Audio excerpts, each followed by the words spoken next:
Hey, hello everyone. I see we've got some friends already waiting there.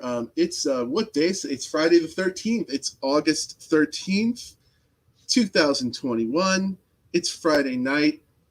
Um, I'm here in upstate New York and here with a great lineup. I'm here with Kathy, Phillip, Angela, and Nate. We'll turn their hey, they're waving. We'll turn everyone on in a second. So welcome to the strange, the weird, and the uncanny. As I said, I'm here with Kathe Koja, Phillip Fracassi, Angela Slatter, and Nate Carson, and we're gonna read some strange tales, some weird tales, some horror for you tonight. um yeah, welcome to the heart of this dark summer.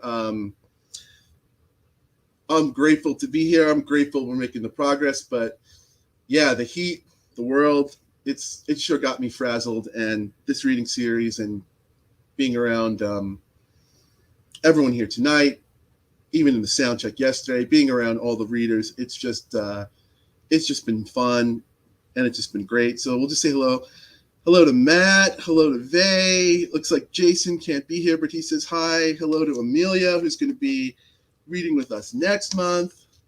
So I'm in a new setup. Coming from upstate New York, so it's all new to me. I'll introduce our first reader. Nathan Carson is a writer, musician, and Moth Story Slam champion from Portland, Oregon. He's a founding member of the long-running doom metal band Witch Mountain, owner of the boutique booking agency Nanotier, and host of the FM radio show Heavy Metal Sewing Circle.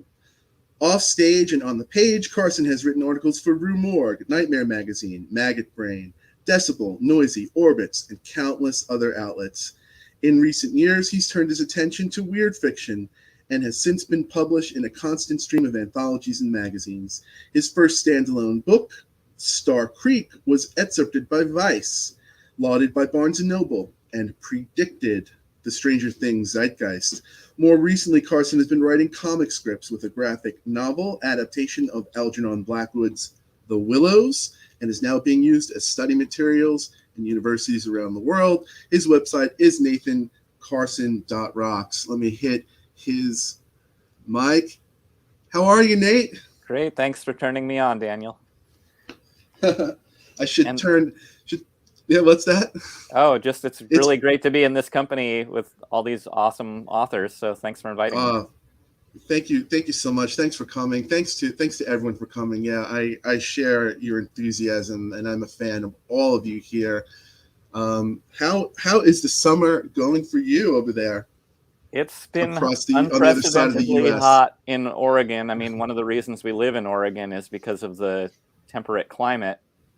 So it's weird to have so many days over 100, but I am very privileged to have central air and a nice backyard. So, could be way worse. Oh, yeah. One of the things I've been asking, or when I remember, is just asking everyone, when you think of summer, or when you think back to summer, maybe summers as a teen, summers as a kid, could be books. What are some things that really stand out for you in the summers of your memory? Again, I'm thinking books, but it could be music, could be fireflies, could be anything. What comes to your mind when you think summer? I mean, the most important thing is to not be in school and to never have to go to school again. Yeah. Do you still get school dreams? I still get school anxiety dreams every once in a while. Yeah, I mean, luckily they're fewer as the years go on, but I don't know. I mean, I grew up on a goat farm, and so I didn't really have the experience of sneaking out my window at night to go run around and hang out with my friends. To me, it was about like running around in the woods or walking down haunted back roads, and so that's kind of a romantic memory for me of the summer times. Oh, it sounds amazing. Where was the goat farm? Well, it moved around, but it was mostly in the mid-valley of Oregon, and that's why Star Creek is set there, because I just thought, okay, I lived in this really weird out of the way place where there truly were inbred families with no electricity. And so I just kind of took all of the lore of that area and thought of a worst case scenario and wrote it into a book. Wow, I had no idea of that wonderful piece of your personal history, but I absolutely love your author photo where you're booping that goat. Is that a visiting goat, or is that a goat from the goat farm? Do you That's still know my it? mom still has goats. She's I mean, she was a Oh wow. nationally famous dairy goat breeder in the 80s and early 90s, and I feel like I learned a lot about scene diplomacy from watching her navigate the complex goat world. And I remember I would come home and say, Wow. "Hey, look, Mom, my band's in the new Terrorizer magazine." And she's like, "Yeah, I've got the cover of Australian Dairy Goat Journal this month." She's a badass. Goat. And so, yeah, that photo is her and I with one of her baby goats. It's a totally badass photo. Goats are totally badass. I mean, I'm sort of fixated on how cute and happy and that little goat dance they are when they're little. But before I ask you about more about your work, are there any are there any badass goat stories or goats behaving badly in summer you can share with us? I mean, I definitely spent a lot of time as a teenager hallucinating and staring into the weird horizontal pupils of many goats. uh, but I guess what I would say is this first story I'm going to read tonight is called The Goat Pile, and it is inspired by the fact that my mother had a goat pile for where the carcasses were hauled into the woods when they passed.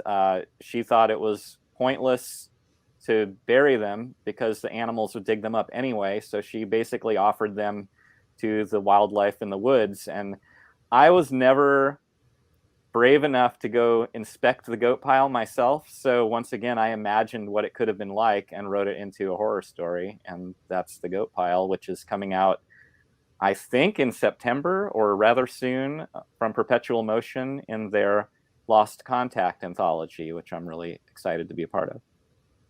That's awesome. I have more questions for you. There's so much I want to ask, but that's a great introduction to the goat pile. So we'll have you read the goat pile. Then I'm going to ask you another question or two and say hello to all of our friends in the audience. So here we have Nate Carson reading the goat pile, which is forthcoming from Lost Signals from Perpetual Motion. Take it away, Nate. I'm going to figure out how to solo screen you. All right. Yeah, Lost Contact. It'll be this one. This is the goat pile. The farmer didn't like to bury her goats. When they were born, she wrapped them in a clean towel and fed them from a warm bottle. In winter, she brought them in the house to spend their first night in a cardboard box by the stove. The goats lived the rest of their days sheltered in the farmer's barn or grazing in her fields, and when one died, she dragged it out to the woods and threw the carcass on top of the goat pile. Wendy was the oldest goat the farmer had ever raised. She was a great white beast with gray-haired wattles that hung from her neck. Her ears were so small they made her head look like a dinosaur. When they took me in, I was younger than Wendy, and baby Sugar was younger than me. For some reason, Sugar was terrified of Wendy. Whenever the farmer hauled us two-legged kids out to the barn to milk Wendy, Sugar would holler and cry. I tried to explain to Sugar that goats only eat grasses and grains, that an old gal like Wendy didn't have much use for nibbling on babies. The way Sugar acted, you'd think Wendy was a witch. I don't think a goat can be a witch, but then again, have you ever met a Wendy who wasn't a witch? Me neither. Nothing consoled Sugar until we were back inside the house. That's where the farmer's husband was. He didn't go outside much because he took a chill so easy. So he made it his habit to keep the stove warm, starch the linens, and cook the roasts. That suited the farmer fine because building a fence that could keep goats inside was a full-time job. A goat could have put Harry Houdini right out of business if someone had thought of it. On one of the hottest days of summer, I snuck into the woods to see the goat pile. I heard the farmer talking about it to her husband, and it made me curious. School was out, so no one paid much attention to me. The woods behind the farm were thick and overgrown. Moss hung from every branch, clotting the sunlight, deepening the shadows. Each footstep I took, I swore another step echoed behind. I heard the buzzing of the flies just before the stench hit me. The smell of decay had as many layers as last year's birthday cake. A blast of fresh, rotting meat spread over the sweet earthiness of old bones and dry leaves. When I glimpsed the pile itself in its many-colored splendor of bristling hides and writhing worms, I ran all the way home and locked myself in the bathroom for an hour. Wendy got sick on the day the rains began. The fields flooded, water covered the road, the school buses stopped running unless you lived right close to town. I could hear old Wendy bleating in her death throes. The farmer stayed with her all night, but it still wasn't over. I shivered under my blankets. Sugar giggled from the crib. "Sugar," I said, "that ain't nice." The next morning, we woke to the sound of a single gunshot echoing out of the barnyard. Wendy was so heavy that the farmer's husband bundled up and went outside, never mind the weather. He helped prop the body into a wheelbarrow. Inside the house, baby Sugar got real quiet. All any of us could hear was the pattering rain coming down for days and days. Some rains are cleansing. This one just turned everything into running mud. I told myself that I wanted to pay my respects to Wendy, but really I just wanted to see the goat pile once more in all its glory. Wrapped in a wool blanket, I slipped out the back door and followed the sound of that creaking wheelbarrow. The puddles were spreading out to reach each other. We had to weave around them. Seemed like something in those little lakes might grab our ankles and drag us down into the muck. At the last bend, I clung to a withered tree. Its bark soaked up as much rain as it could. The rest ran down to the ground like blood from an open vein. I watched the farmer and her husband tip the wheelbarrow on its side and drag dead Wendy on top of the heap. The flies were hiding out and waiting for the sun. The rain covered up the smell. The clouds cut off the light to make the pile a mess of black shadows, twisting bones, and grinning goat skulls. Seeing Wendy's head with that single bloody bullet hole between those cloudy eyes left my feet frozen. My teeth chattered in rhythm with the rain. Night crept up on us. Each second grew darker. The farmer's flashlight beamed into my eyes, blotting out that horrible scene. She was shaking me, but I couldn't understand what she wanted. Then I saw her husband running for the house, and I made out the word they were screaming. Sugar. There was a lot of arguing about who was supposed to be watching baby Sugar. The farmer's husband was to blame. I was to blame. We were all to blame. Nothing changed in the rain, though. The creek kept rising higher. Sugar was nowhere to be found. By the time emergency services could get out to our farm, the banks had flooded. Our house was like an island. Brown mud water rushed past so fast you felt like you were moving when you were standing still. All those amber lights and sirens and shouting voices didn't find Sugar either. 2 weeks later, the waters subsided. White sunlight started to dry things out, but it felt as cold as our stove. We had all given up hope of finding Sugar alive. An adult would be lucky to survive a creek and flood. A baby stood no chance. We walked through the woods looking for signs. The whole landscape had changed. Parts of old rusted tractors had got mired in the banks.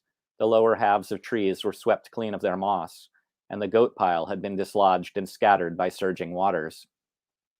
Some people who lived a few miles downstream had the misfortune of inheriting the shreds of hide and bones from our property. They were the same people who stumbled upon baby Sugar, all waterlogged and puffy and cold and green. No one questioned that Sugar had drowned, or that it was an accident, but what the neighbors found, the coroner, the farmer, and her husband could not explain.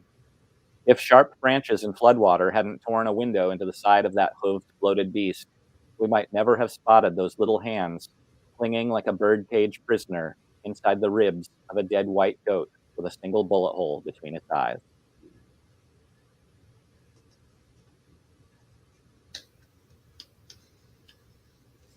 Thank you so much for that. The goat pile from Lost Contact. Lost Contact. That's the one that's forthcoming from Perpetual Perpetual Motion Publishing, and I think I confused it earlier with Lost Signals, which is another great book from them. Yeah, I had both summer experiences. I spent some summers around here upstate, so I know about sneaking out into the woods, and um, also had a bunch of suburban summers, so I know the sneaking out the window to do nothing but trouble as well.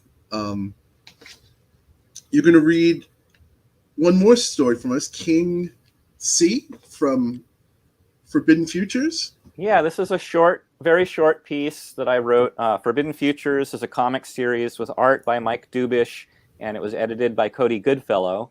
They provide the authors with a single image and ask for, an 800 to 1,000 word piece. I was given this one, which really set the juices in motion, and I wrote King C. Shall I read it? All right, take it away. All right. I guess I've known about C since I was real young. Plush toys, cartoons on the boob tube, those ski masks with the yarn tentacles that say I gave up on sex with other people years ago. But it would be a lie to say I had an ounce of faith before I met Dolphin. She used to come hear me sing at casinos on the Strip. She said I did Glenn and Mr. Mojo Rising better than anyone, and Dolphin did me better than everyone. I couldn't help falling in love. She was always on my mind. I was hooked on her, and she was high on mythos. Pretty soon I started to see the lights in the water, which was a pretty good trick since we lived in Vegas. Pappy told me about that magician that made the Statue of Liberty disappear, how he sat in front of the screen and watched it go poof with a steamin' Swanson dinner in his lap. Dolphin and thousands like her had a pledge drive going to raise the big C right out of his slumber into the homes of reality streamers everywhere. The crowdfunding popped off because half the donors believed in him, and the other half, the ones with Miskatonic U bumper stickers on their Priuses, thought it was funny. They wouldn't have been laughing if they knew what was coming. Dolphin moved into my penthouse. I was wrapped around her finger.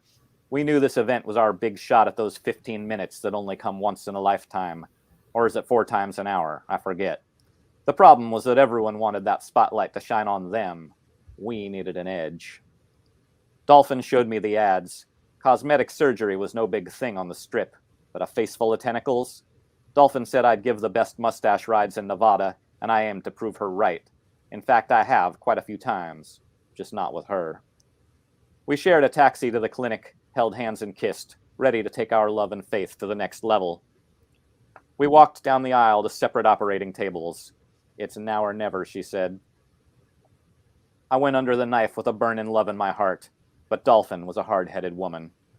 When they unwrapped my face, she was standing beside me, pretty as can be, only she still looked like her, and I looked like a seafood platter. I guess Dolphin got cold feet. When she saw me, she got all shook up. Don't be cruel, I begged her, but she was just another devil in disguise. By the time the staples came out of my face, she'd already packed up her things from our Heartbreak Hotel and hopped an Amtrak for California. That didn't pan out well since the deluge put the Golden State underwater. When the cameras rolled and the chants were phrased, C didn't show up for his call. Well, a lot of us like to think maybe he turned over in his sleep. One hell of a bloop echoed out of Point Nemo, returning to sender. Sea level rose like an overnight sensation.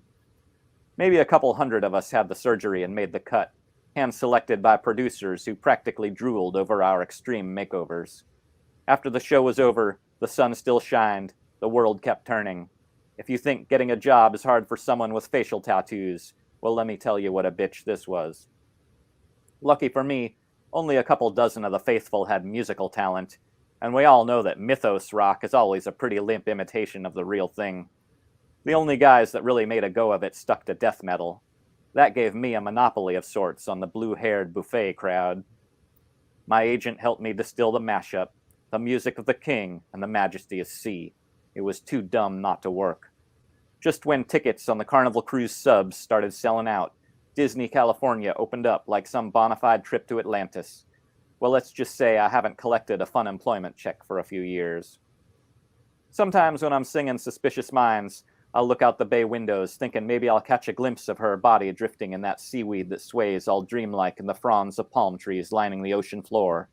The rusting graveyard car lots and the sunken stadiums remind me that the end is nearer than we think. Here's the thing. C's been stuck on the porcelain throne of Earlier, pushing out a peanut butter and banana sandwich the size of Memphis for eons now. All things must pass, but some things pass slower than others. No disrespect intended, of course. I personally worked my way through the wheel of time on the shitter, so I have some concept of cosmic magnitudes. Maybe C's going to sleep for 10,000 years, or maybe the big hunk of love's planning his oft-prophesied 2068 comeback.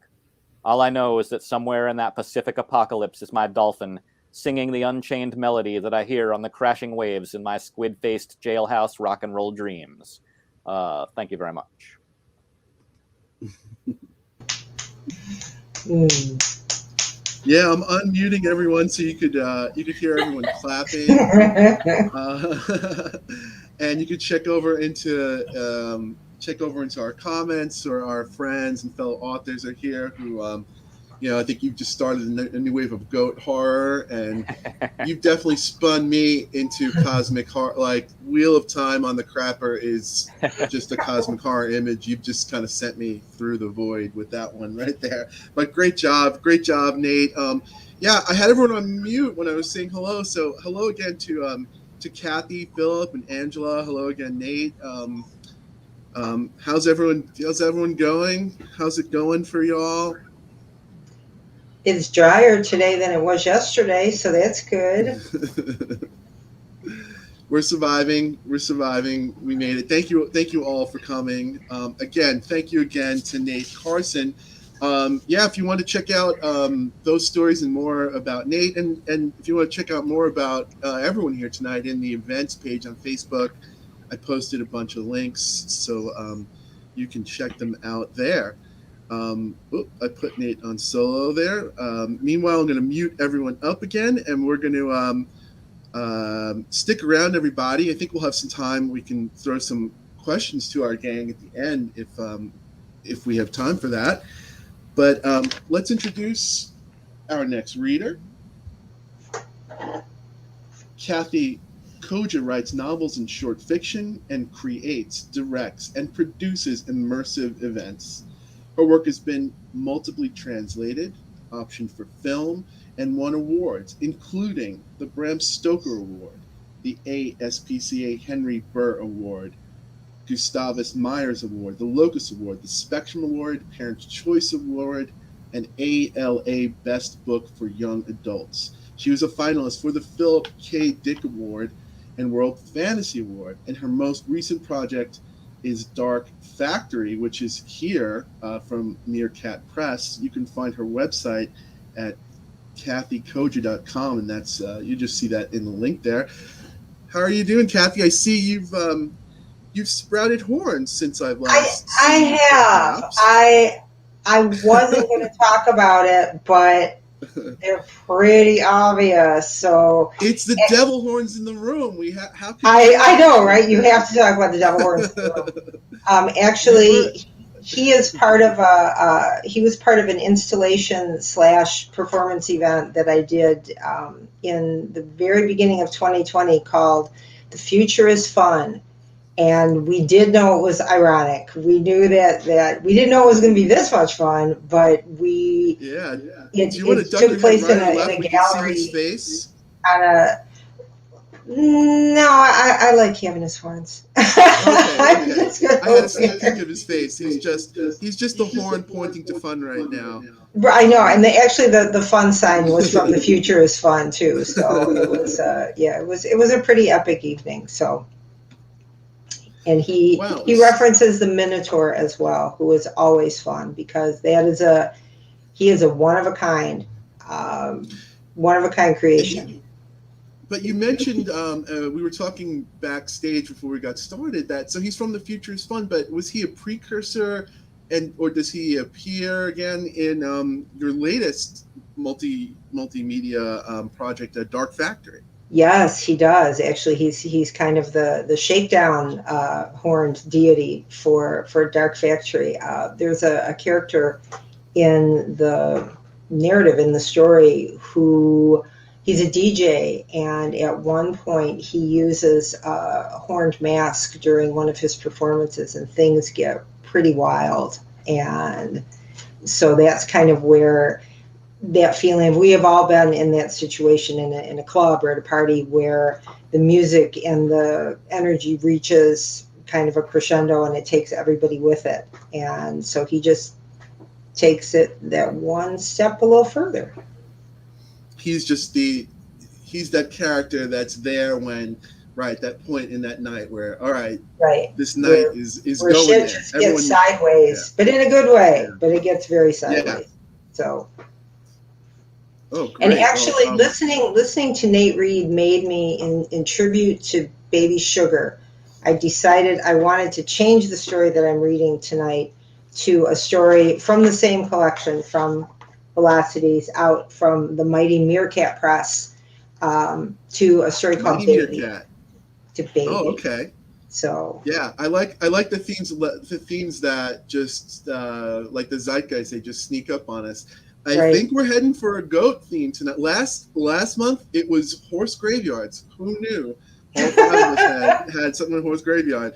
Tonight, unless the energy shifts, we're feeling the goat energy tonight. But the goats before and the we baby. get to more goat energy, I'm just so excited about Dark Factory. Maybe tell us a little bit more about the different, some of the different aspects that this whole story, like the way the story is being told, and how that came about, or what you've got in store for us with it.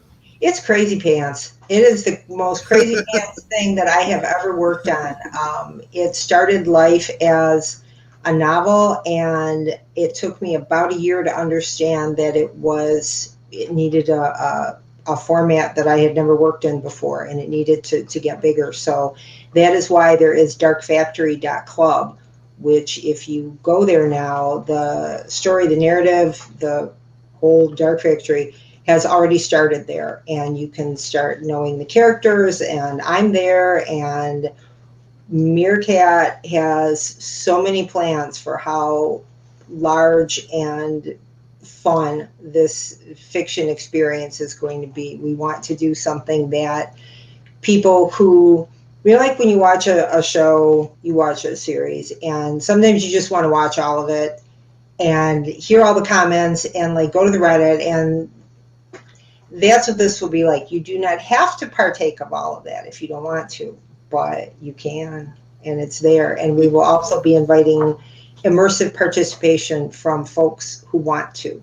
So that's most exciting. So it has those other layers and levels if you want to go there or go that direction, or you can just experience it right in the story as well. It sounds like, which sounds awesome. So that's darkfactory.club.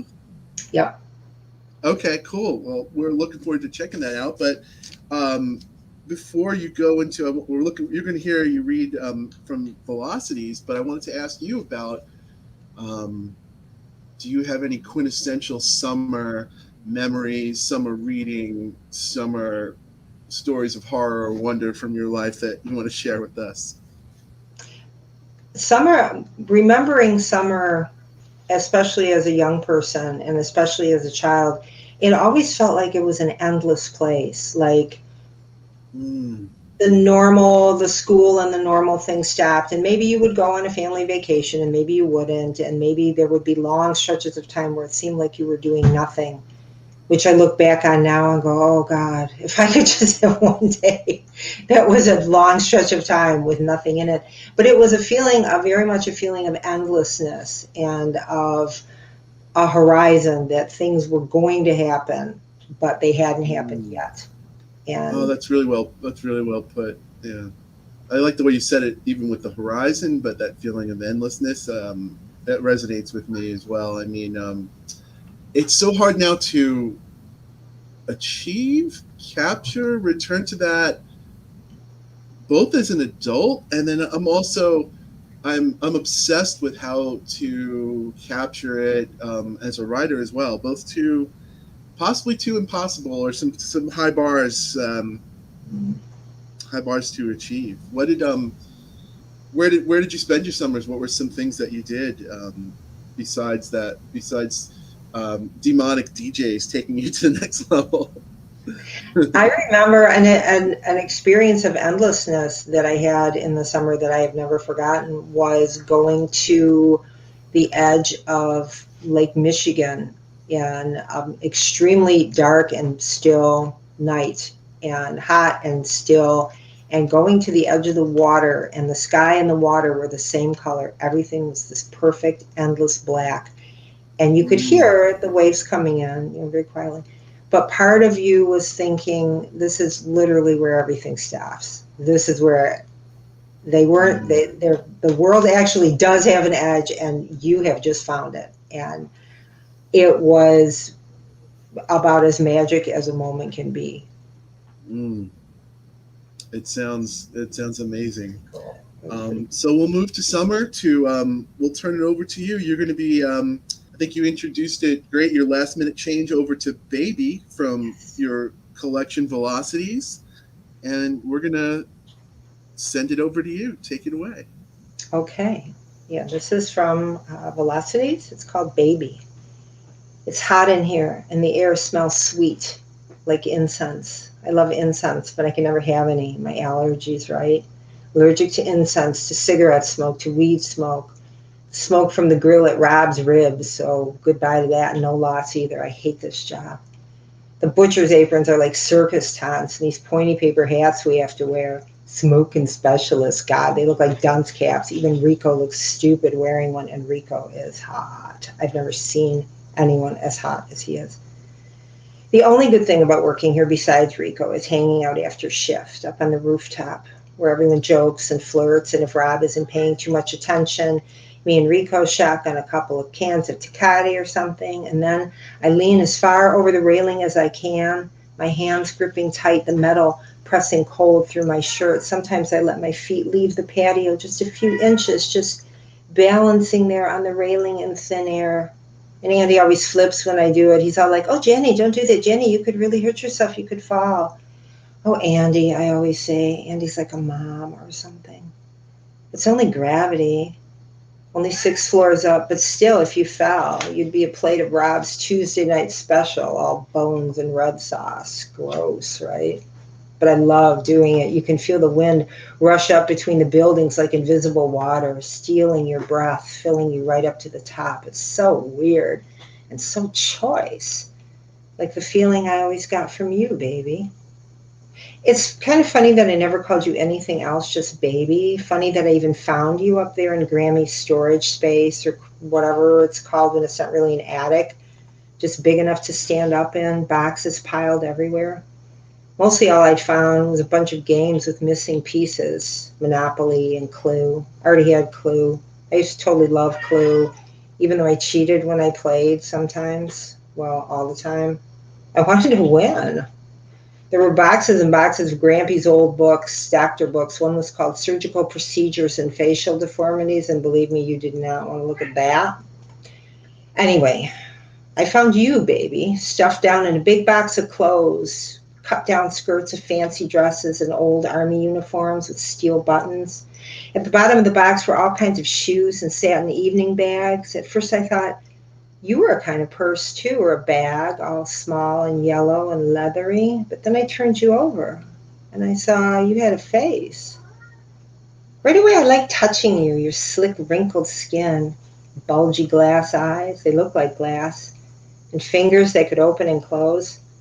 The first time you did that, fastened on me like that, it kind of flipped me out. But then I saw I could make you do it if I wanted to, and then I wanted to. I played with you for a long time that first day, finding out what you could do until Mommy came and bitched me out for being missing. How big was Grammy's house? Not very. Mommy was just mad that she had to be there at all. Even once a year was too much. Mommy and Grammy never got along. "Speak English," Mommy used to yell at her. "This is Ohio." So when she yelled at me, I wasn't surprised. Mommy got mad. "Stay out of that stuff, all her Nazi dance hall stuff. It's all moth-eaten and disgusting. And anyway, come on, we're leaving now." "Can I take these?" I said, pointing to the board games. I threw the games away when I got you home. You slept with me that first night, didn't you? It was the first time I really had it, that feeling like when you spin yourself around to get dizzy, or you're just about to be drunk, like riding an invisible wave. It was so choice. It's funny, too, because I never liked baby dolls or dolls of any kind. Grammy bought me like a million Barbies, but I don't think I ever played with any of them. But you were different. We weren't playing. I wasn't the mommy, and you weren't the baby. I didn't have to make you walk and talk. You were pretty much real on your own. If I'd have been a little older, I might have wondered more about that. I mean, even then I knew you weren't actually a toy or a real baby either. You never cried. And what you ate never made you grow. But I knew you loved me since I got you out of that clothes box, and you did things for me, things that I wanted you to do. I let you do things too, things that you wanted, like when we found that dead raccoon, remember? Or the time I was so sick with the flu, and I let you fly all around the room. You were smiling and swimming through the air. It was kind of like having a pet who was also a friend and a secret, because I knew without even thinking about it that I could never show you to anyone, not school friends or anyone. You were only meant for me. You knew it too. For sure, Mommy's never seen you. Mommy doesn't even go into my room. But Roger knew about you, or knew something. Remember Roger? He used to look at me weird, like he was sad or something, and once or twice he asked me if I was okay, if I was doing all right, if there was anything I wanted to talk about. You can always talk to your mom about it, Janny. Roger didn't know Mommy very well, and he didn't last very long. Definitely Flacco knew about you. I don't know how, but he did. He finally caught us in the hallway in the Pensacola house when Mommy was at the gym. He popped out of the bathroom like he'd been standing there waiting and said, "Come on, Janny, let's see it." He smelled like aftershave and skunky weed. He was smiling. You looked yellower than normal. I could feel the heat coming off you like it does when you're hungry. "It's just a doll," I said. "Oh, that ain't no dolly, girl. Come on, that's a bat boy. Familiar. My Uncle Felix had one. He used to call Little Felix. He used to say it was the devil's little brother. He bites when you tell him to, don't he? Does anything you tell him to." I didn't know what to say. I didn't know how he knew. You were squirming under my arm. I couldn't tell if you were angry or afraid. And he tried to make a grab for you. He put his hand on you and, "Stop it," I said. "Let me see, girl." "You stop it or I'll tell Mommy you tried to touch me. I'll say you tried to touch me under my shirt." "I wouldn't." "Janny, that's a sick kind of lie." But we both knew that Mommy would believe what I said. He let us go then, didn't he, baby? And he never said anything about you again, to me or to Mommy, even though I let you do things to him once or twice. Okay, more than that, but whatever. He was passed out high when you did it. Anyway, he deserved it, right? And he had to know how it happened. But he never said a word. He moved out that Christmas Eve and took all the presents with him, his and ours. A real class act, Mommy said. Then she threw a big Christmas party to celebrate and get more presents. She said she was tired of Flacco's drama and really tired of Pensacola, and so was I. So I hid you in my backpack and we moved back to Ohio. I hated it. I hated the girls who made fun of my jeans and called me a trash burger and a slut. I was like 11 years old. How much of a slut could I have been, even in Bay Ridge? And you wrinkled up like a raisin. You barely moved at all. I think it was too cold for you there. I don't think you can, process the cold. Once or twice you were so stiff and still in my backpack that I thought you were, dead. And I cried, baby. I really cried. When we moved again down to Clearwater, things got better. You liked it better here too at first, right? And I started high school, which is a lot more fun than middle school. And our house is a lot nicer too. There are 2 bedrooms and the solarium with the hot tub, even if it leaks. And Mommy works as an online consultant. What kind of a consultant, Mommy? I'm a relationship counselor. What kind of relationships, Mommy? But the more I asked, the madder she got. At least we have money now. At least there are no more boyfriends wandering all out of the house in their tighty whities, not hers anyway. The first time I did it with a boy, you knew somehow, baby, didn't you? You smelled all over my hands and face after freshman spring fling, and then you went all stiff at the side of the bed. You wouldn't come near me until I made you. And when I woke up the next morning, you weren't there, even though I looked all over. And Mommy yelled at me again for being late to school, and I thought, oh God, what if Mommy finds baby? I couldn't imagine what she would do. And I was scared and I was mad, and I tore apart the house, and I finally found you curled behind the washer. Where were you? I said. I shook you a little, or a lot. Where the hell were you? You just rolled your glass eyes at me and didn't make a sound, all sad and cold and stiff like beef jerky or something. You were nasty.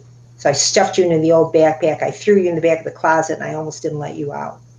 Almost. Except I finally did. And you were happy, baby. I could tell.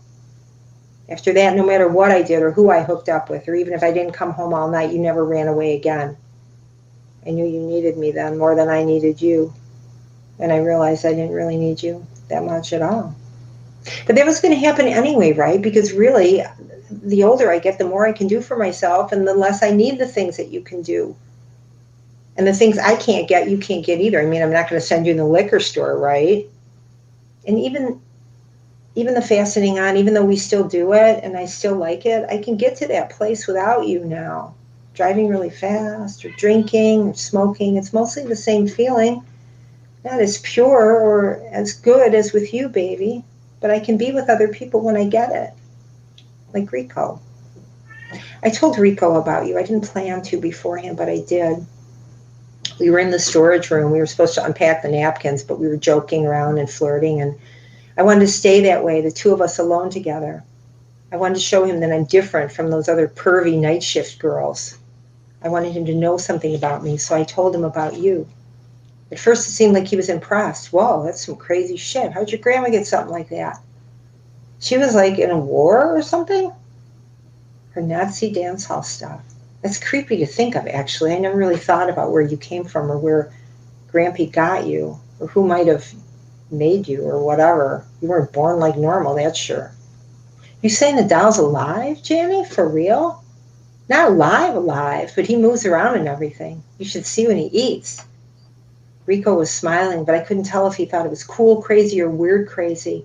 I couldn't tell if I just made a big mistake. Later on, I asked if he wanted to come over and use the hot tub, but he said he was busy. So I guess you can't help me with Rico, baby, after all. And even if I wanted to ask Grammy about you or even give you back, I can't because she finally died in that hospice in Ohio. Mommy said she found it too late to be able to go to the funeral, but she sure got there fast enough for the will. Maybe I should have asked Flacco about you when I had the chance. The thing is, Rico finally said yes, baby, when we were up on the roof last night. I told him that Friday was my last night at Rob's Ribs and I was quitting to go back to school, and I'd like to be with you, I said to Rico, before I go. And he smiled so you could see all his dimples. God, he is so hot. And then he said, okay, wild child, how about I come over tomorrow? Mommy might be home, but Mommy doesn't bother me. She doesn't care what I do. So I said, absolutely. I said, come whenever you want. But the thing is, you can't be there, baby. I don't want you to be there. I don't want Rico to ask, hey, where's that crazy doll? And if he does, I want to be able to say, oh, I don't have that anymore. But I don't want to bury you alive in some old clothes box. You didn't like it the first time, right? When Grammy or Grampy, whoever stuck you in there. Just like you don't like to live in my old backpack with the April, May magic stickers and the black plaid bows. When I take you out now, you just look at me. I hate the way you looking at me feels. I'm too old to play with dolls.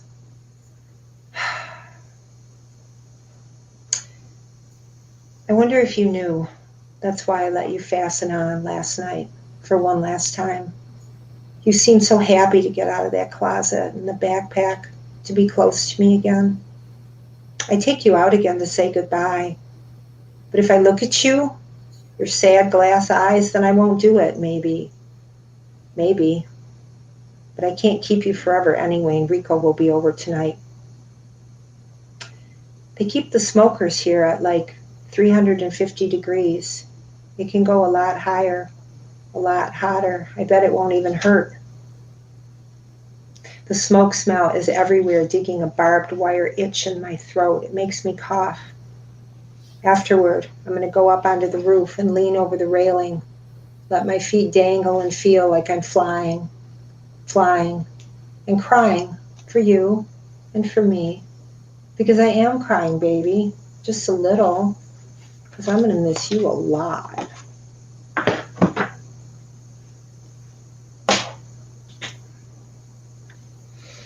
Turning on everyone's mic so you can hear. Yep. You can hear you clapping. Wow, fantastic! Way to go! What a great story. Before I forget, you're reading. Where are you coming from tonight, Kathe? I'm in Detroit.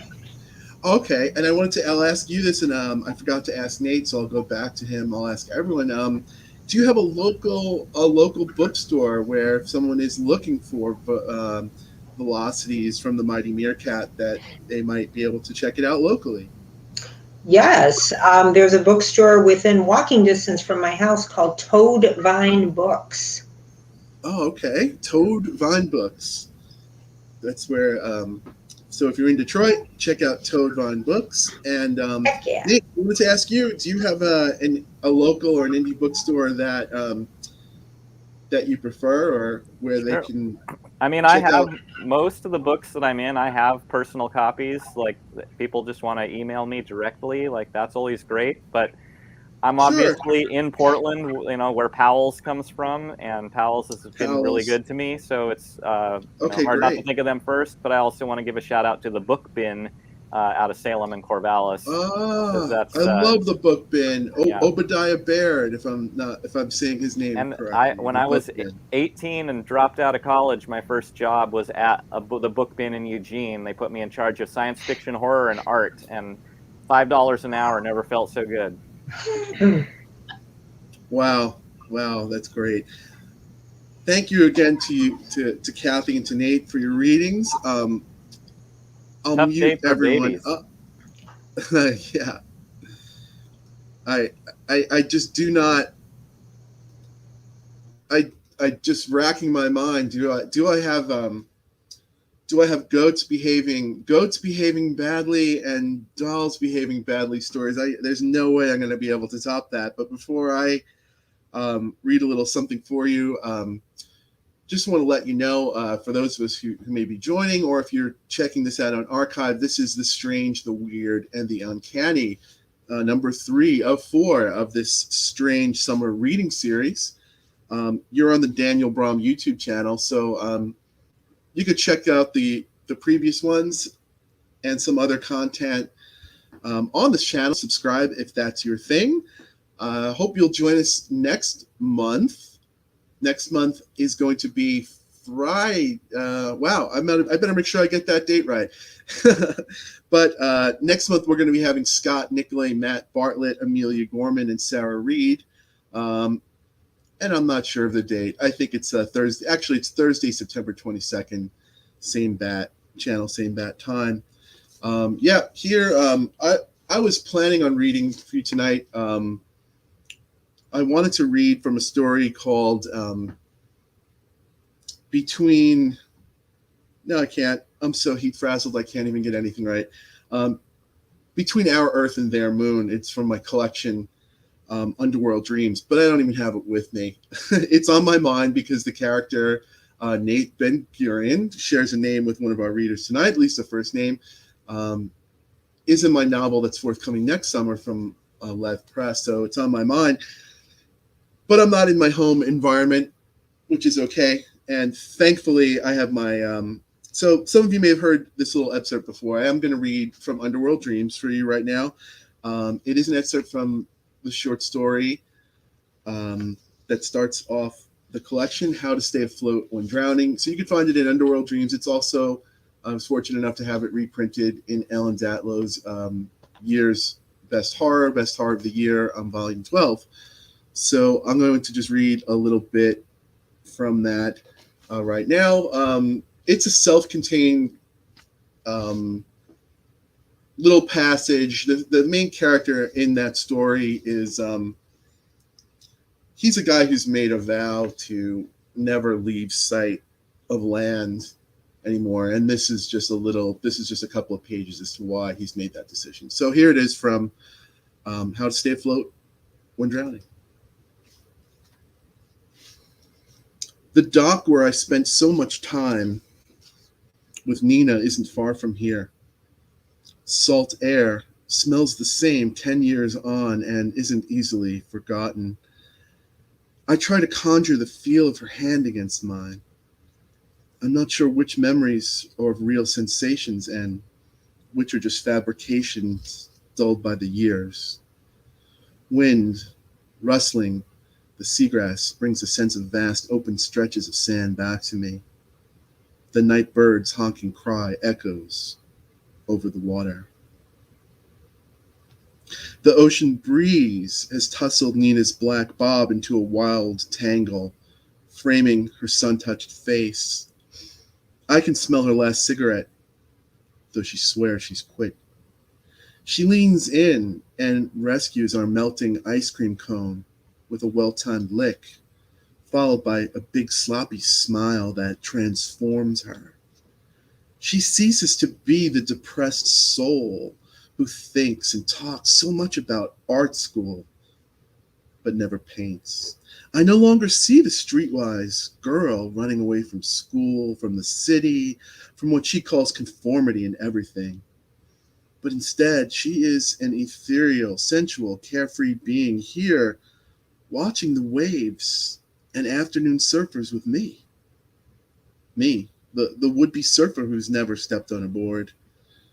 With the afternoon sun warming my shoulders through my t shirt and her sticky hand around mine, I think maybe this is all life is. Pairing up and running away from whatever it is you're running away from together, like this. The end of the pier is crowded with people fishing, holding hands and wave watching like us. The break isn't so hot, but there still are surfers out there hoping the left will develop. Someone in the water is yelling. Nina and I push over to the railing to look with everyone else. A young man has hooked a thresher shark on a line. The panicked fish spins and spasms as it is hoisted from the waves. A half dozen people have their hands on the line helping bring it up.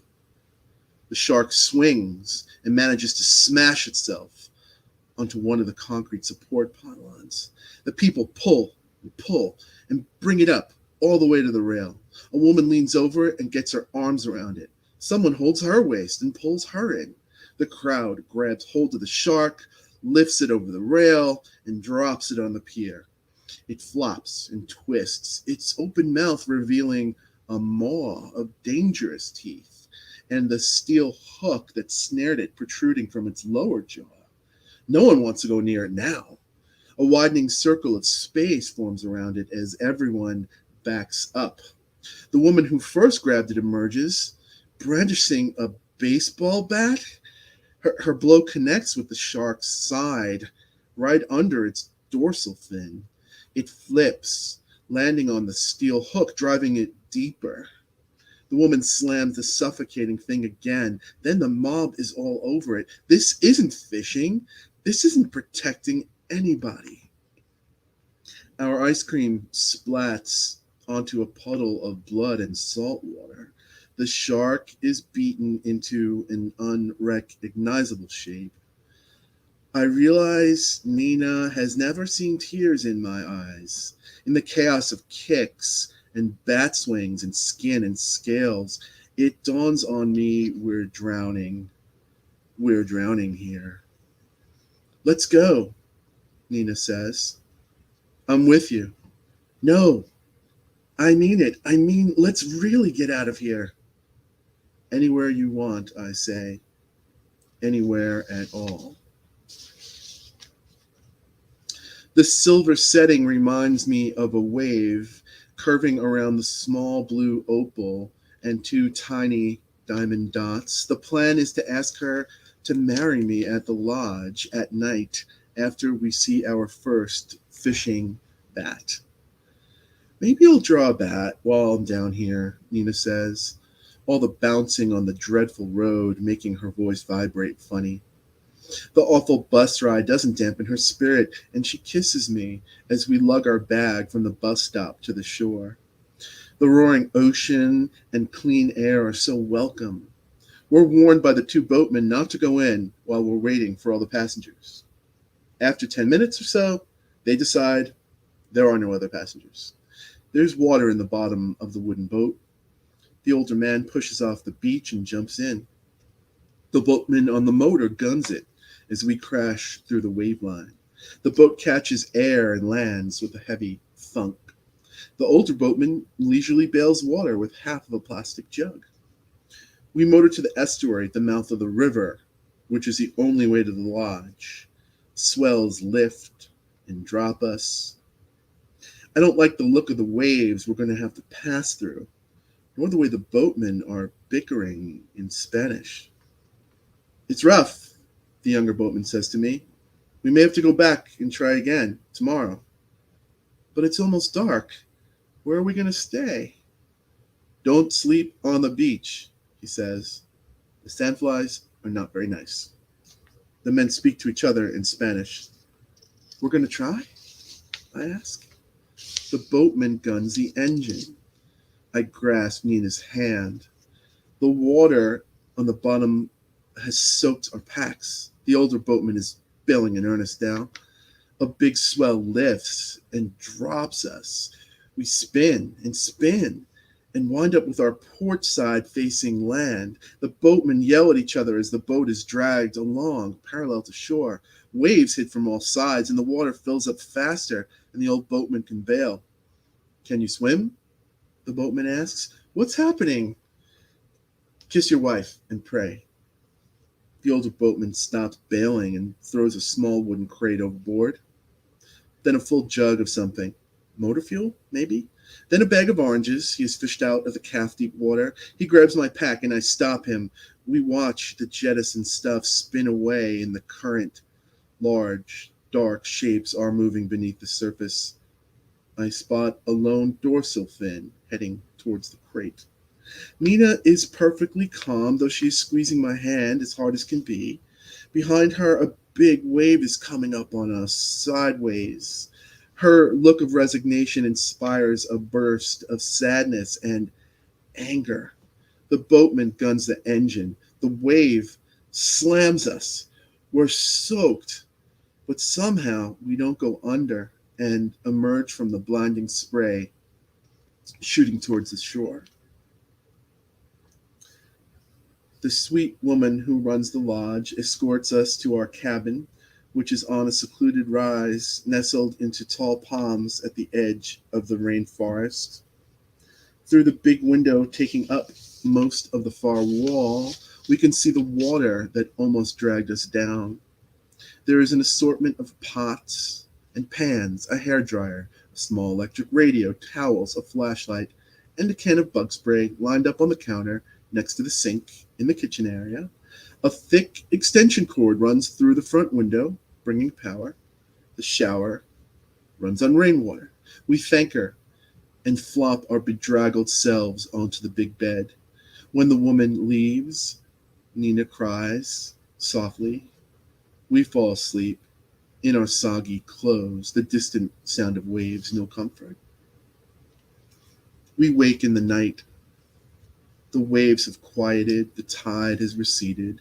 A coral reef and fish are visible in the clear water, their tropical colors illuminated by the full moon.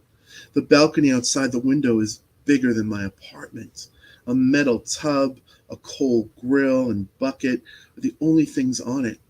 We peel ourselves out of our clothes, heat up buckets of water, and fill the metal tub. From our bath, we watch the fish in the water below and spot bats flying by, grabbing insects. I rub Nina's shoulders gently and whisper, "We made it." This inspires a fresh round of sobs. What is it? What's wrong? I ask.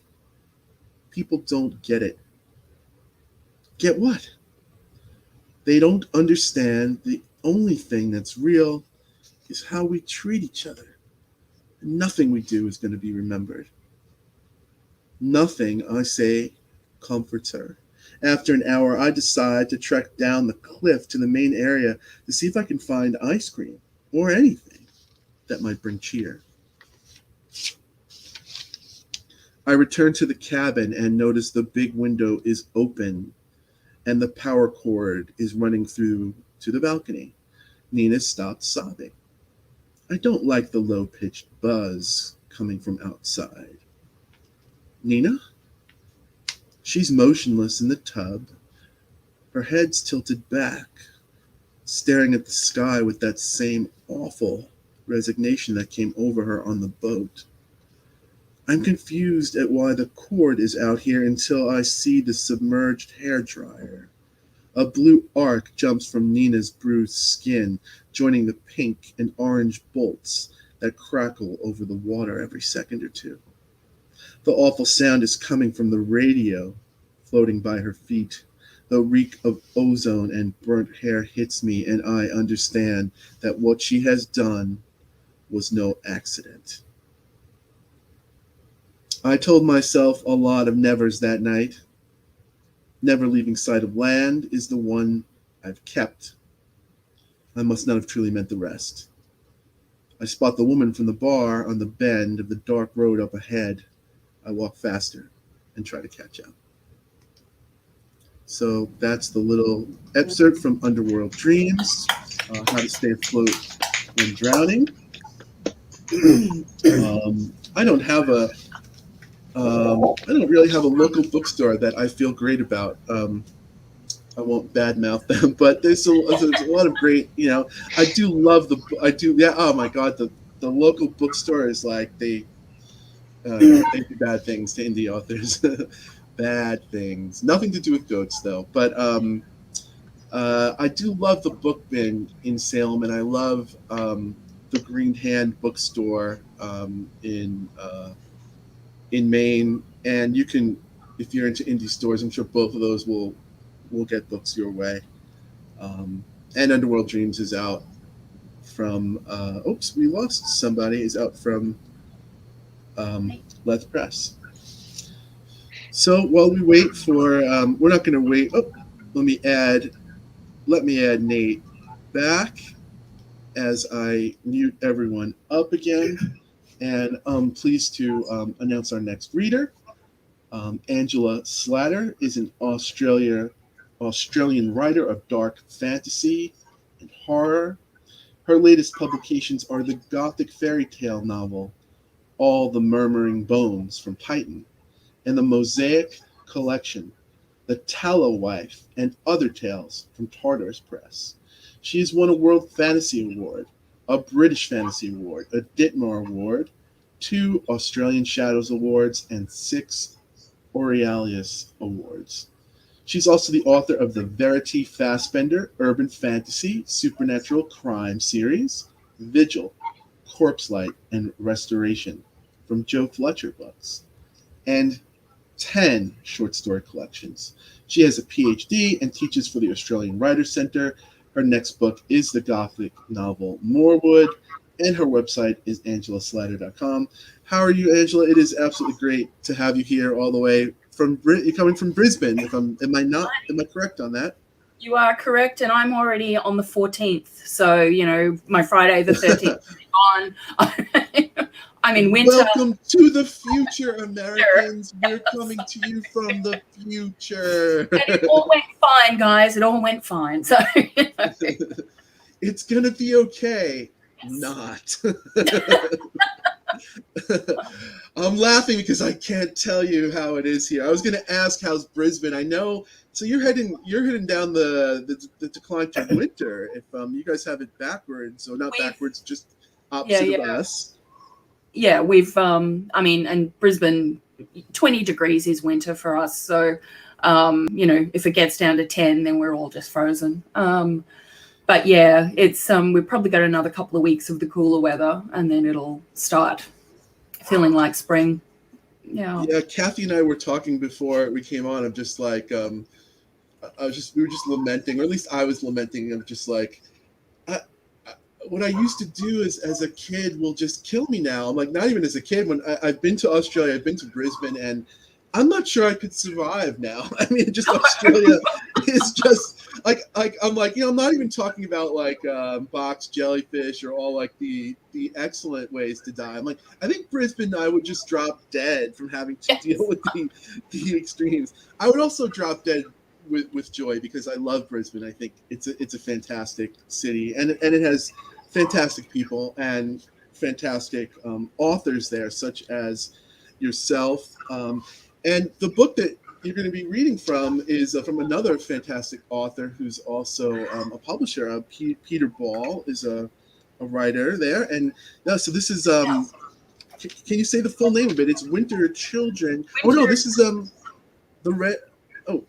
Well, it was going to be the red. It was going to be the Red Forest, but I've decided that one's actually a bit wintry, so I'll do something a bit more summery, which is the Way of the Flesh.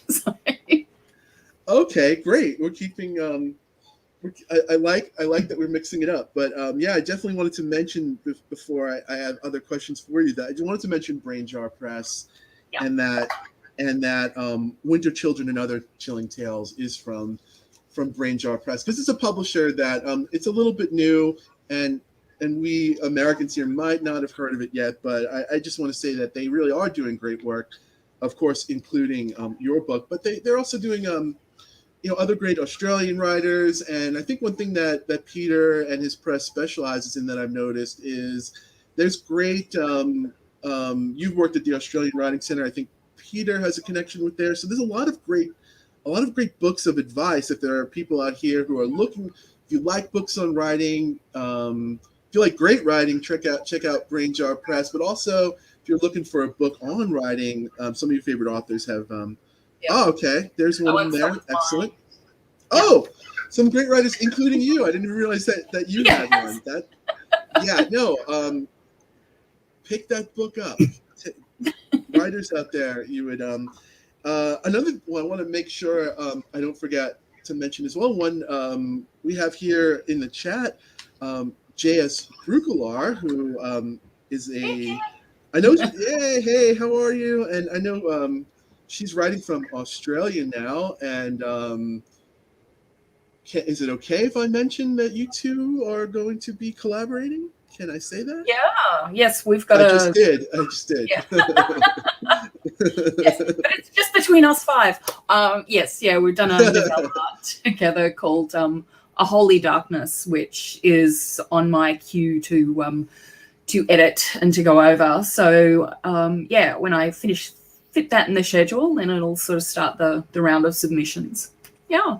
Oh, okay. Oh, well, that's fantastic news. And I wanted to, even though we've got a bunch of people on the roster, there's so many authors out there that we'll have to have the next summer or next way. We just wasn't able to get JS with us, but I just wanted to give a shout out because she has another. I think her book's out from the Mighty Meerkat as well. Is it The Bridge that's out?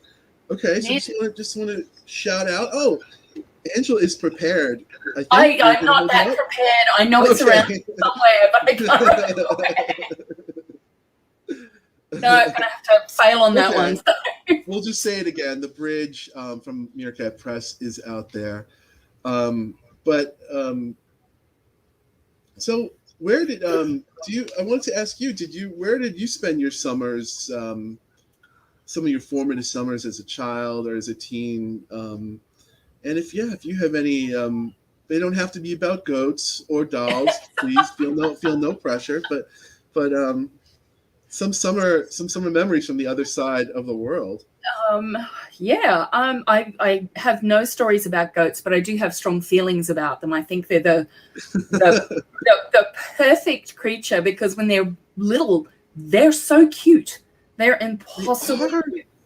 And as they grow, they become positively demonic. So if you're looking for something to just settle into a home initially because it's cute that will then fuck everything up, it's a goat. I think my probably the summer story that sticks in my head most, because my dad was a cop and we were driving out to move to the Australian outback when I was 9, and it was a very dry summer, and we've sort of got the packed up station wagon and all the kids in the back, bored as hell, sick of playing yet another round of I Spy with my little eye. And Dad spotted like a rolled up tarp in a dry creek bed that we had sort of driven through. And he stopped the car. And Mum said, "What are you doing?" He said, "I think it's a person." So, yeah, homicide cop, what else is he going to do? And I just remember a feeling of terror of watching my dad walk towards this rolled up, blue tarp there.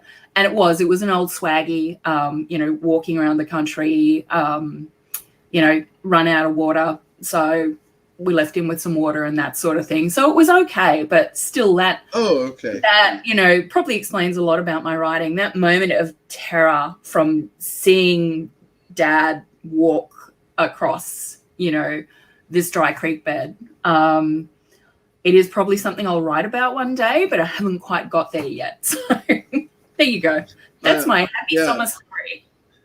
A couple of takeaways from that is one of the morals of the story is listen to the smart mom. The moms are always smarter. What are you doing is the operative words right there. That's part one.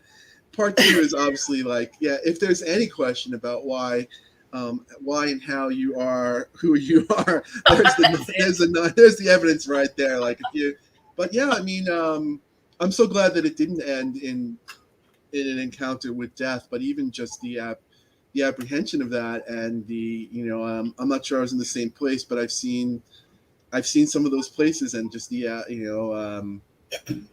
how vast and harsh they are. Like to have that someone is out there. Like I think it's more amazing that he wasn't dead, and it's amazing that your dad went over there. When I was in Brisbane, I was hiking. And it wasn't a dried up creek bed. Brisbane is very lush, as you know, but some of the listeners might not know that. And we were hiking in a remote area, and we kept seeing pieces of clothing on this creek bed or in this creek and in the trees. And I guess being an American, I asked the person I was hiking with, I'm like, what do we do? Do we call the police? Do we go? And she was like, no, this is Australia. You turn around and you run. You just end of story. Get out of here. I'm like, all right, I will not enter the horror story. I was just like, so, I'm in Australia as if every other insect, animal, and the temperature is not going to kill me. Let's just run away from the potential killer. And let's do the Eddie Murphy, it's like, get out of the house. Okay, let's get out of the house. Before I do any other bad comedy attempts, so what is the name of the story that you're going to read from us from Winter Children? I know you changed it. Yeah, it is The Way of All Flesh. Okay. Anything you want to say about it before, or should I just give it to you to take it away? Oh, just give it to me. All right. Here's Angela Slatter reading from The Winter Children and Other Chilling Tales. Thank you. It's from the point of view of two characters, Bobby Tate and Annabelle Adams. Since everything went to hell, sweet Bobby Tate had found some, indeed all, of his preferred activities curtailed. This vexed him no end. He was fond of travel, although he could take or leave the big cities. Not that there were too many of them anymore, but what he really liked, where his heart truly resided, was in small towns. The smaller the better as far as Bobby was concerned. Easier to meet people, get to know folk. Faster to get around and finish the conduct of business. In small towns, Bobby would tell anyone who stuck around long enough to hear, people did you the courtesy of conversing, taking the time to listen. People there were trusting, and Bobby liked that too. He liked how small towns had layouts that were easy to figure out, and how they almost always had pleasant and interesting graveyards. Small towns had little old churches of wood, with peeling paint, flower beds awash with colour, prayer books lined up neat and tidy, all manner of altar cloths handmade by the local ladies. There were stone walls around such boneyards, not so high that climbing over them caused a pulled muscle or torn seams in tight jeans, but high enough to give a little privacy. Cities had less space, and so leaned towards crematoria, with niches and so forth. Less cadavers, more urns of ashes. While Bobby was not averse to barbecue on occasion, he preferred things fresh. Bobby's mama had told him fresh is best, and her words were a sermon he took to heart.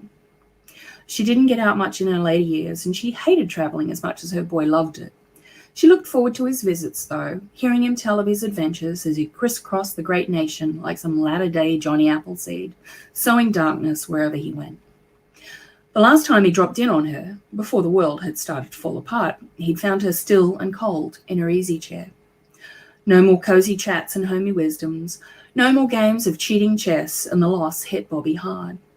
He was grateful it was winter and she'd not paid her heating bill. He made himself a feast she'd have been proud of, ate every last morsel. She would have wanted it that way, he thought. Hadn't she fed his infant mouth with slivers of her own flesh and quenched his thirst with her own redness? Every time he'd seen those scars on her arms in the places where the flesh was softest, he choked up, knowing he was so loved. Whenever he came to a new town and saw a woman who reminded him of his mother, he made sure she was his very first acquaintance. So when Sweet Bobby Tate stepped across the boundary into Wolf's Briar, West Virginia, population 332, footsore and hungry, the primary thing he cast around for was a bakery. On any day not Sunday, that was where you found ample women with grey hair, heavy breasts, and loose cotton shifts, smelling of lilac toilet water or lily of the valley. Later on, he'd try the church. Annabelle Adams, 16 and pretty, with only a slight overbite that barely anyone ever commented on anymore, sat in the porch swing and gently kept it rocking with the occasional tensing of her leg muscles. The breeze was agreeable and cool as it rustled through the branches of the old lemon tree. It hadn't brought any awful sort of smell for weeks now, so Annabelle figured that whatever had been rotting in large quantities some distance from Wolf's Briar had finished its decaying. The weather was nice, almost on the turn from summer to autumn, and she thought it was her favourite time of year. Behind her, the big white house was quiet. No voices, no music radio, no hum of a refrigerator or air conditioning, because no one had heard that for almost a year. Just as quiet as the church and Godacre next door, just as quiet as dust falling. Annabelle did a quick calculation and figured it was more than a year, closer on 18 months. The power gave out the day before her brother Tim went the way of all flesh. Annabelle didn't like to say died. She hadn't thought about it too much before what her grandma Eileen called the Great Retribution came. But when it got to the point that so many folks she'd known all her life just weren't there anymore, she decided a new term was needed. Slowly but surely, just about everyone went the way of all flesh. She was happy her family had stayed with her, though, even after everything that had happened, even if they didn't say much anymore. Sighing, she stood, and the swing banged back against the wall, taking out another chip of paint. Annabelle stretched long black hair trickling down her back. Her gaze flitted over the dusty length of the street, the lonely-looking houses and overgrown lawns, and saw what she saw every day. Precisely nothing new. Back to the books, she said, so her mother might hear and know she wasn't slacking. It was important, Melba Adams said, to stay up to date with all the subjects she'd need for her SATs, because surely one day things would get better, and she would want to go to a good school. That was Melba's mantra. Things will get better. Her mother had been certain, absolutely convinced, that one day all the bad stuff would be done with. That one day the power would magically come back on.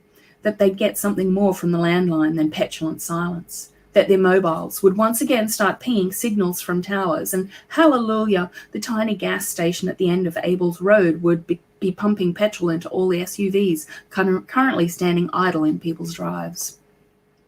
None of that happened, though Melba said they should be grateful that none of those walkers mentioned on the radio, back when batteries still had juice and places had generators that let them broadcast, ever came near Wolf's Briar. Annabelle didn't share her mother's faith in the restoration of everything, but she kept up her studies for Melba's sake. Back to the books, she said again, then stepped into the cool interior of the house. Much to his chagrin, Sweet Bobby found no trace of either portly matrons nor working bakery. Indeed, there was no trace of anyone anywhere. The shelves in the supermarket had been picked clean for the most part, except for a few unloved tins of peas, ravioli, beets, and 32 packs of Junior Mints. He wondered if the dead walkers had been through, but then they left none of the usual signs. No empty bullet casings scattered like metallic fruit, no bodies in various stages of decay littering the streets, no houses hastily fortified and then broken open like Easter eggs. Everything was just quiet and empty and filled with differing degrees of dust. Perhaps the inhabitants of Wolf's Briar had decided to head to one of the safety zones early on. Surely they'd have taken their vehicles, as long as the gas held out. Without much hope, he decided to give the rest of the town a once-over. Who knew? He might get lucky at the cemetery, find someone buried not too long ago and not too deep. He wandered up the deserted main street, past empty-eyed shops, until the shops became cottages, then cottages grew into larger houses as they got closer to land that might be farmed. Soon enough he spotted it, a stone wall, not too high, not too low, the tips of grave markers peeking out over the top. And there was the pale yellow painted planks of a tiny church. Bobby put some pace into his step, a smile pulling up one of the corners of his mouth like a fishhook. He vaulted the wall, his boots kicking up an awful lot of dust and dead grass. With a keen eye, he looked over the simple headstones and the mounds in front of them, saw that most of them were sunk with age instead of reaching upwards. Some had metal grills over them, slowly rusting. Very distrusting. In disgust, he kicked a large rock and heard it strike against the timber of the church. Sweet Bobby stalked along one side of the graveyard, then turned a right ankle and paced the distance to the opposite wall. As he got to the corner, he stopped. A large white house, 3 stories high, with a broad veranda. Colourful curtains fluttered in and out of windows. A place that did not look deserted or empty. And then, flitting from one set of open French doors to the next, was a girl. Thin, knobbly knees, a black and white polka dot skirt, tiny breasts under a washed-out t-shirt. She was singing to herself, off-key, some song he didn't recognise. Her voice cracked partway through the last word and it made him laugh. He hitched the satchel firmly on his shoulder and made a beeline for the tall house. "Now, Daddy, don't look at me like that. I'll make him welcome." Her father's expression was the one she thought of as his sermon face, just like the one he used when in the pulpit talking about the lack of moral compass in their community. He'd given her the heads up, turning his mostly bald head towards the front door just moments before the stranger's lean shape darkened the rectangle of light. Annabelle stretched away from the kitchen bench so she could see all the way down the hall and take in the visitor. She kept her breathing calm, although her heart skipped just a little. "Hi there," he called. "Mind if I come in out of this heat?" "Of course," she said like a polite young lady, not contradicting him about the weather because it was quite pleasant outside. "Would you like some lemonade? It's from our very own lemons." "I did notice that tree hanging over the cemetery wall," he called while he paused and removed his boots before crossing the threshold. Annabelle took the opportunity to gather all the condiments she needed for his beverage. By the time Bobby had sock-footed it into the bright kitchen, Annabelle was pouring a tall glass of lemonade from an old crystal pitcher. "I'm Bobby Tate," he told her. He didn't tell anyone that he was Sweet Bobby Tate until the last minute. The girl held out the glass, rough torn leaves of mint contrasting with the pale yellow liquid. Her hand didn't shake as their fingers brushed, and he was kind of disconcerted by that. Then again, he thought, folks had become strange since the changes. Some got friendlier, some got braver, some more easily spooked. "I'm Annabelle Adams, and I'm sorry the lemonade's not so cold," she said, sweeping her hair back from her face, carefully knotting the strands into a fat bun at the back of her head. Then she took up one of the pencils that lay on an open exercise book and jammed it through the thickly wound ball of hair. The girl smiled. How do you come this way, Mr. Tate? Wolfsbriar is so very far from anywhere." "Oh, I'm just a roaming soul. Besides, there's not much left out there," he said, gesturing in the general direction of out there. Bobby took a swig of the lemonade and then another. It was good, sweet. The girl busied herself, tidying, lining the exercise book up with the edge of the counter, then closing the textbook next to it. He took Annabelle Adams in like a butcher assessing a calf. She hadn't been eaten particularly well, but she had been eating. He thought about the long-bladed knife in his satchel, but decided that could wait. He liked to get up close and personal with his food first of all. This girl was slender. She wouldn't provide much of a challenge. Bobby knew from past experience that he would prevail. It was one of the things he liked best about himself. He put his now empty glass gently down on the slick surface of the bench, or he thought he did. There was a moment when it seemed settled. Then it was falling, and next it was in pieces on the cool grey tiles. Sweet Bobby stared at the remains as they caught the last of the light from the wide window above the sink. He could have sworn he placed the damn cup down firmly, solidly, down on that flat expanse. The girl was unperturbed by the loss of her glassware. She smiled at him. Behind her, figures started to appear. Bobby blinked once, twice, trying to focus, to make those pale, pasty white things sharpen. But the remains was quite stubbornly insubstantial, almost swirly. A big-boned man, a thin woman, 2 young boys, maybe twins, and a girl not much older than Miss Annabel here. Oh, and finally, an old woman with what looked like a shawl of cobwebs thrown jauntily around her shoulders. They looked light as gossamer, pale as angels. Don't worry about that, and don't worry about them. Although, don't you think Daddy would look best with wings? Did you like the lemonade? Asked Annabel. Not too much sugar? Bobby shook his head like a dullard and tried to say just right, but his tongue was thick and slow, didn't want to form up words. He grunted, which the girl was too polite to mention. "'Cause," she continued, "you need the sugar to cover the taste of the powder." She saw his expression and laughed. "Oh, hell, it's not poison. If that's what you're thinking, Mr. Tate, that would ruin the meat." She addressed the hefty, vaporous man. "Sorry, Daddy, I didn't mean to curse. I just got carried away." The spectre nodded patiently. The woman beside him looked like an aging cheerleader and pointed at sweet Bobby. "Yes, Mama," she said with barely veiled impatience. Ms. Melba May Adams pointing, just like she did in life. But Annabel stubbornly refused to pay attention, which was why sweet Bobby fell so hard, hitting his head on the corner of the bench. Melba's movements headed into a semaphore. Annabel sighed and nodded. "Yes, Mama, I should have listened to you." She bent over, and the shades leaned forward too. So all Bobby saw was a circle of faces staring down with various degrees of curiosity. "It was nice to talk to you, Mr. Tate, if only for a little while. My family don't say much, well, nothing really, but I do appreciate them sticking with me after all that happened. I left them till last, you realize, because I love them, and I didn't touch them until after no one else was left in Wolf's Briar for me to take in the night. They were kind in life and very forgiving in death. They gave up their ghosts for me, so I could keep my strength until better things came along." Bobby's eyes drooped and drooped. "That's the temazepam. It's a hypnotic to send you off into dreamland. Tastes awful bitter, though. That's why there's so much sugar in the lemonade." Bobby tried to talk, although what he might have said, he wasn't certain. He might have cursed or maybe offered his admiration for a game well played. He thought he might have said, "You're the girl I always dreamed of." The light from the window was dimming, the dusk creeping in like a heavy secret. "Don't worry, Mr. Tate. You won't even know what happens to you, and I won't be so cruel as to tell you. You'll sleep forever." She broke off, distracted by the waving of her father's head, then nodded. "You'll sleep like an innocent baby taken up to paradise.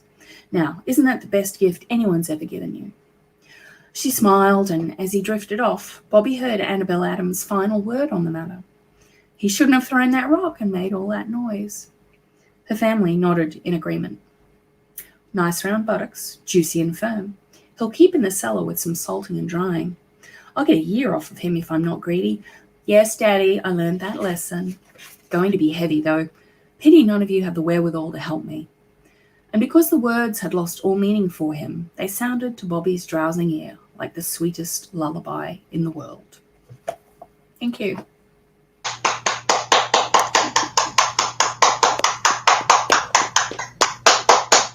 Thank you.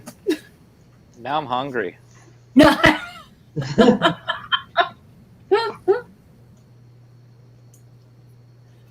Dan, you're muted. Thank you so much. Thank you and thank you. As I was saying, as I was talking into the nothingness there, before I forget, can you tell us, I know Brisbane has several wonderful bookstores. The one that's coming to my mind is Avid Reader. Avid is very good, but also Pulp Fiction for a specialist in crime and speculative fiction. They've always got my books there. And if anyone wants to order Brain Jar Press books, they print locally as well around the world. So you don't have to worry about huge postage costs. Yeah. I want to talk about Brain Jar again. I just want to get, our next reader is going to be Phillip. Phillip, it's telling me your mic is not connected, so I'm unable to unmute you. So while I just chat with Angela for a second. Oh, you're back. There you are. Okay. Yeah, Brain Jar. Please don't be hesitant to order from Brain Jar. I was one of the people who I was one of Peter's guinea pigs. That yes, they do print, and yeah, I got my copy of Angela's collection of microfictions. Which what's the name of that one again? Red New Day. Red New Day. Yeah, I got that. Print shipped or drop shipped here in the U.S. I'm from Australia, so it's not. It doesn't cost an arm and a leg to ship, and it gets to you. So a shout out to Brain Jar Press, and a shout out to Avid Reader, and it's Pulp Fiction Yeah. booksellers, and they're in Brisbane. Yep. And okay, and yep. So you can get Angela's books there as well. Great reading, and I'm going to mute everyone up as we move on to talk with Phillip for a little bit here. So please let me read his biography. Phillip Fracassi is the author of the award-winning story collection Behold the Void, which won Best Collection of the Year from both This Is Horror and Strange Aeons magazine. His short stories have been published in numerous magazines and anthologies, including Best Horror of the Year, Nightmare Magazine, Black Static, Dark Discovery, Cemetery Dance, and others. Phillip's work has been favorably reviewed in the New York Times, Locus, Rue Morgue, and others. The New York Times called his work terrifically scary. As a screenwriter, his feature films have been distributed by Disney and Lifetime, with several projects in various stages of development. For more information on his books and screenplays, please visit him at www.pfracassi.com, and that's also in our notes. And you can also follow him on Facebook, Instagram, and Twitter. He lives in Los Angeles, California, and is represented by Elizabeth Copps at the Maria Caravanas Agency.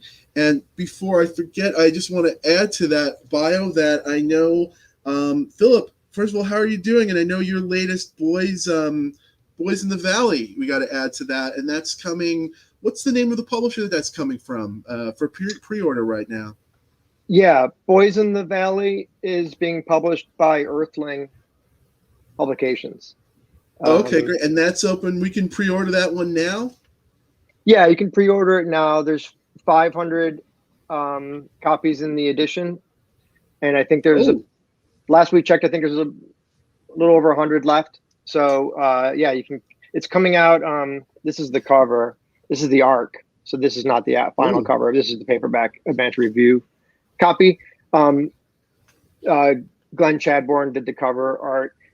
Yeah, it's going to come out on Halloween this year. So thanks for the heads up on that. I didn't realize it was an edition of 500, so I don't want to snooze on that. I have more to ask you, but can you just give us a quick line or two about what we can expect from Boys in the Valley?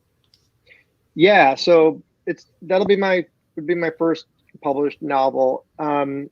It's about a group of boys who live in an orphanage at the turn of the century, so it's 1905, and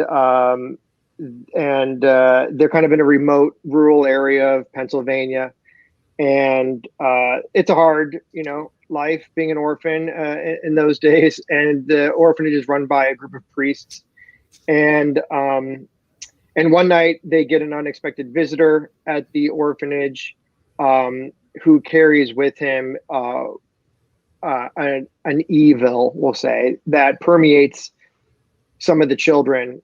And the story is, for the most part, about how the children interact with each other, after this person comes and goes and leaves his evil stink behind.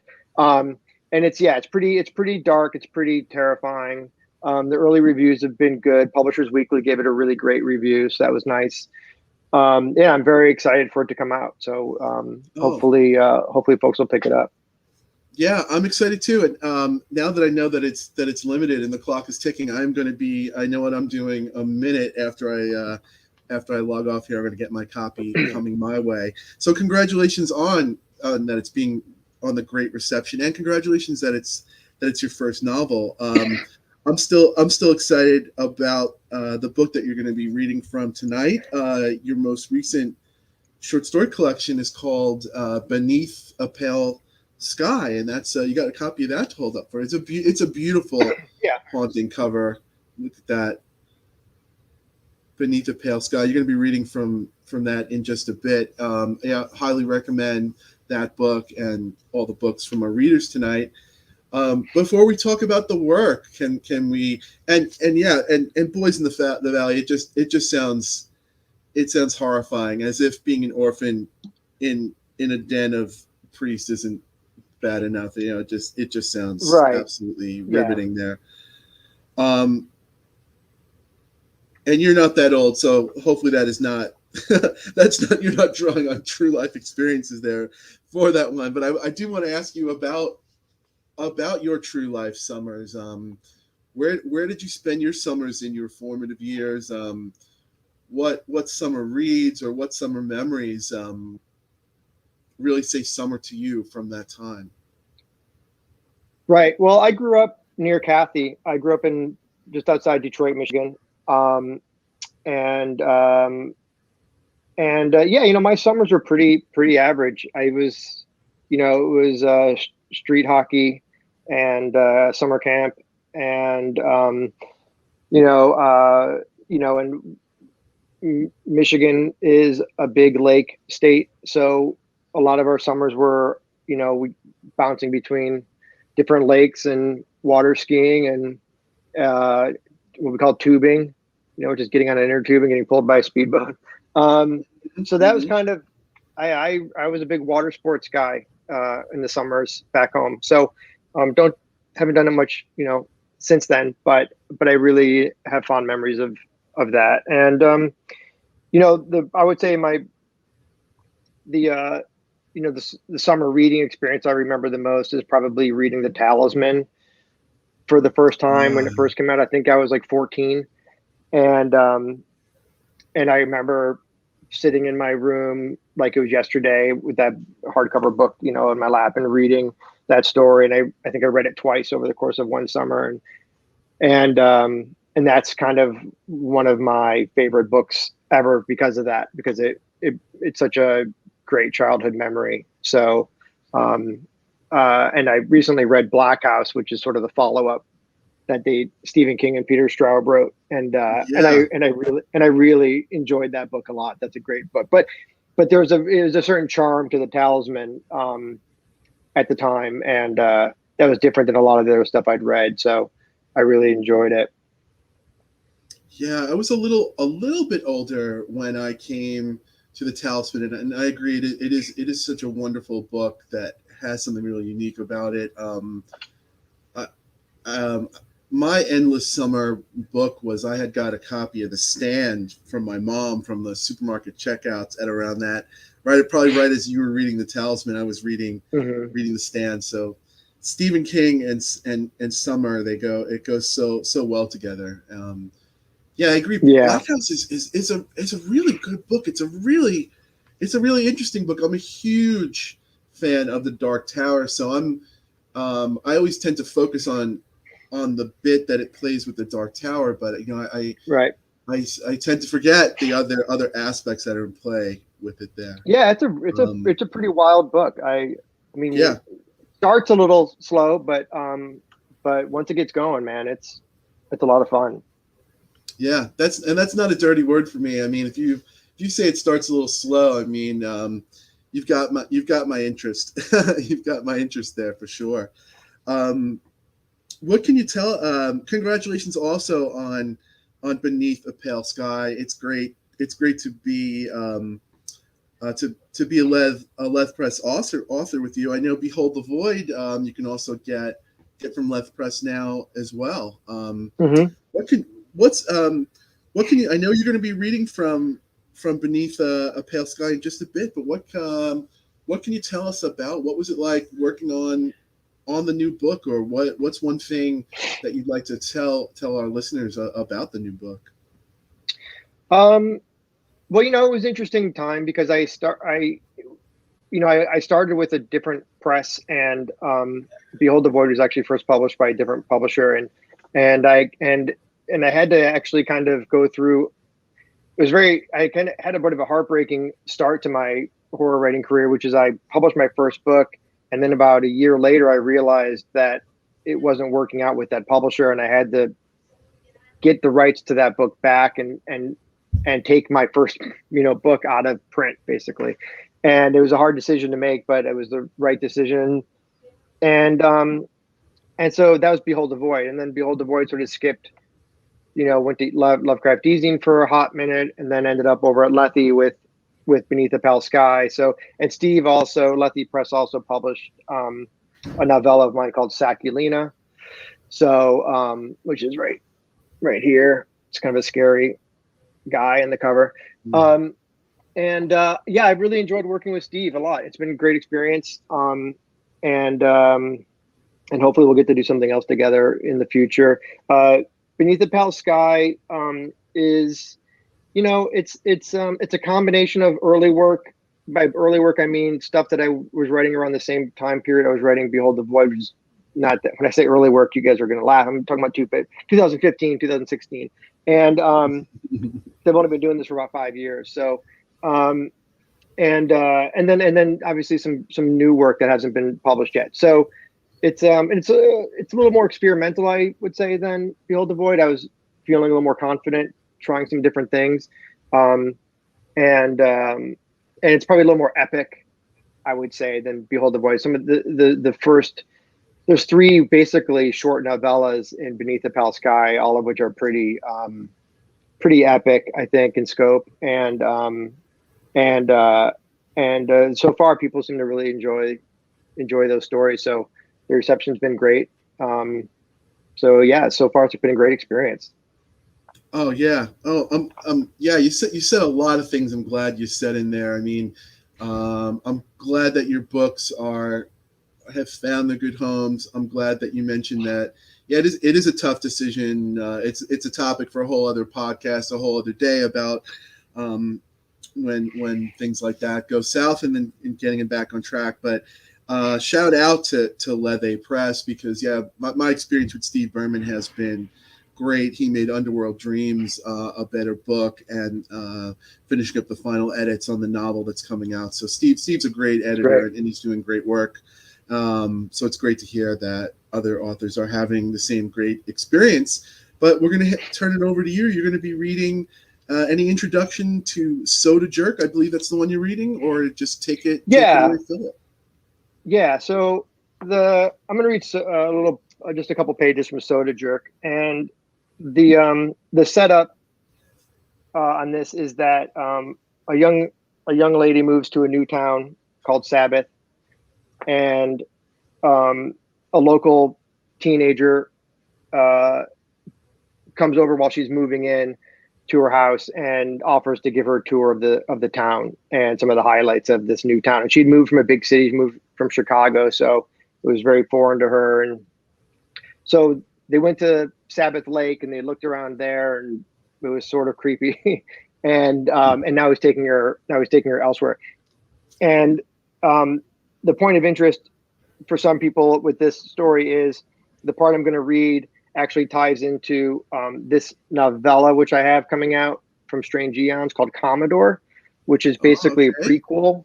Yeah, so that novella is basically a prequel to the story Soda Jerk. So, and it ties into the section I'm reading. So just for shits and giggles, take it away. Yeah, take it away, Phillip. Right. Reading Soda Jerk from Beneath a Pale Sky. The afternoon sun was waning. There were hints of red at the horizon, and Ellie was getting hungry. She'd never admit this, of course, not unless she wanted Jimmy to think her a cow. The Chrysler cruised smoothly along the lakefront. Ellie caught blinks of blue where the trees thinned, then vanished altogether. The lake flashing into full view, exposing its naked splendor to all comers. She turned away, saw the road to downtown slip by on their left, but Jimmy never lifted his foot. "Where now?" she said, trying to sound nonchalant but growing tired and irritated, which was unlike her. Something about the way the people at the lake had looked at her. Something about the stillness of that massive body of water. She sighed heavily, then caught herself, embarrassed for her own rudeness, even if it was only in her head.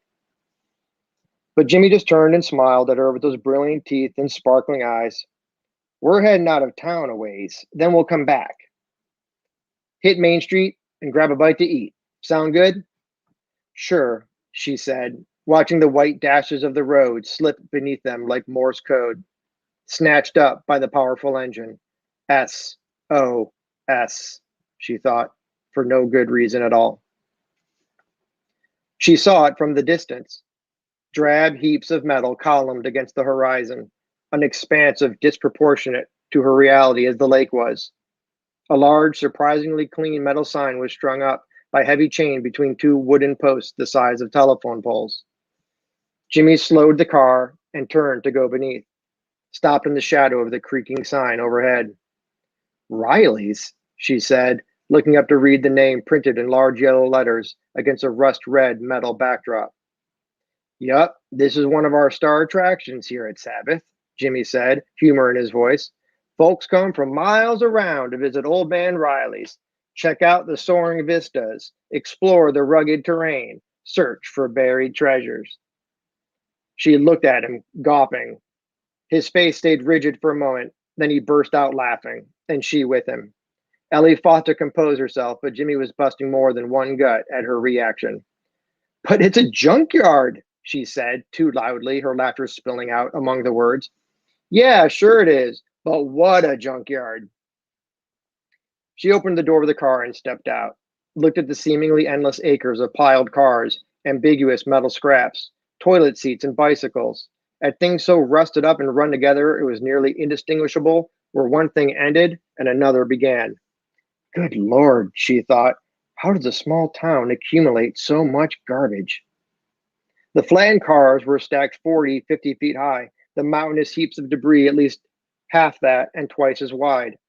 A narrow dirt road twisted through the massive piles like a path leading to a mystical land where everything was broken and rusted, an extinct civilization where only jagged ruins remained, massive paperweight reminders of a dead race. I've never seen so much crap in all my life, she said, amused at her own vulgarity. My God, Jimmy, look how high it goes. I wouldn't be surprised if there was a whole city underneath all that stuff, hidden from human eyes. I bet the dumps in Chicago aren't nearly as big. He laughed and she could feel him watching her. But she kept her eyes on the towers.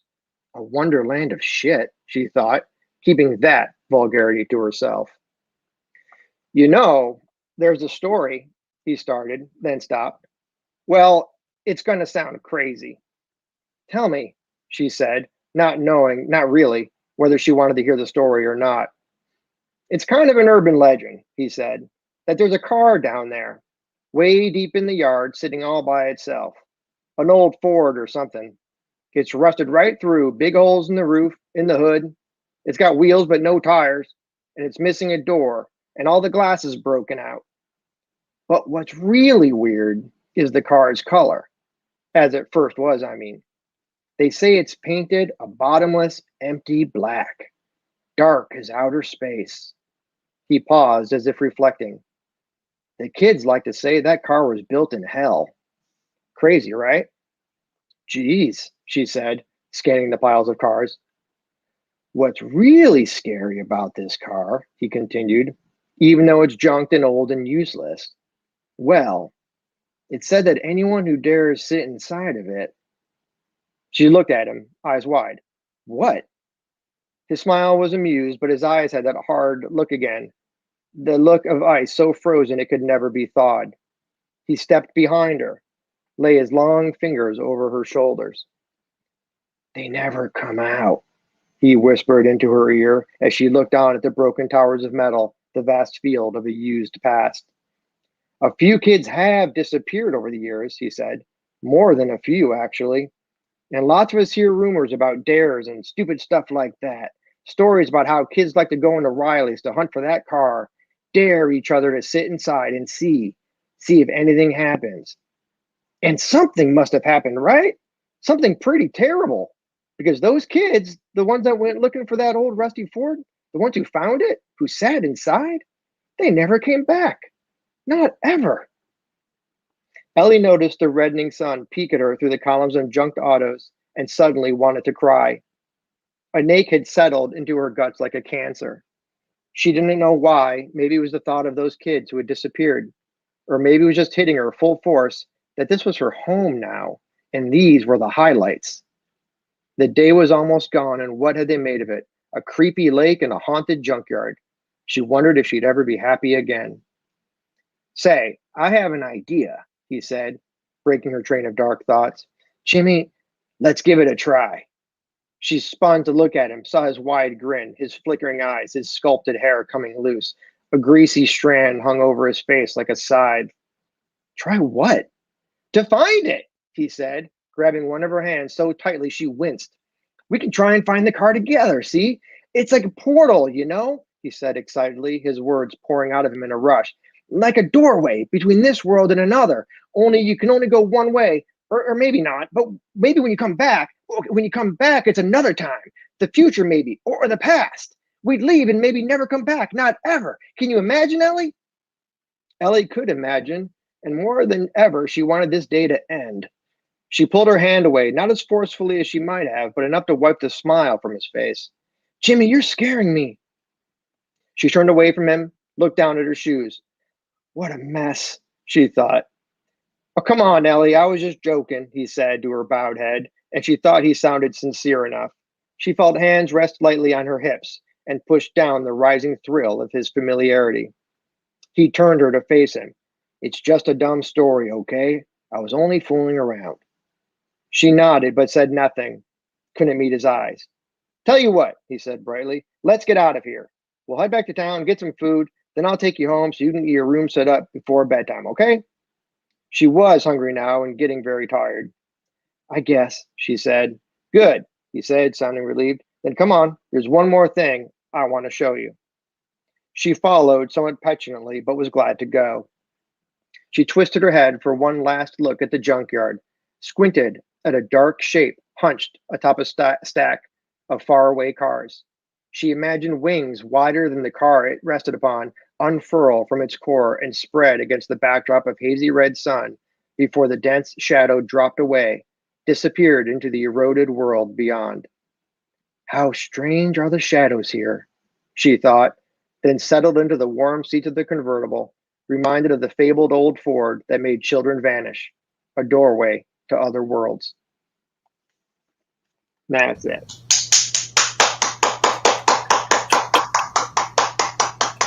Thanks. Thank you so much, Phillip. And this time I remembered to unmute myself, so it was not just pantomime clapping. Nice. I'm going to get it right. But thank you so much, Phillip, for that reading. And thanks to everyone. Thanks to Nate. Thanks to Kathy. Thanks to Angela. Thanks to Phillip. Thanks to all of you out there for coming and spending this strange, weird, and uncanny time with us, and for some great conversations about summer. I had a great time. Thanks so much for coming.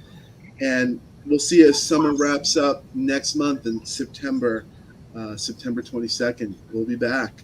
So until then, have a great night, everyone. Thank you so much. Thanks, Readers, thank you. stick around. Bye. All right. Take care, everyone.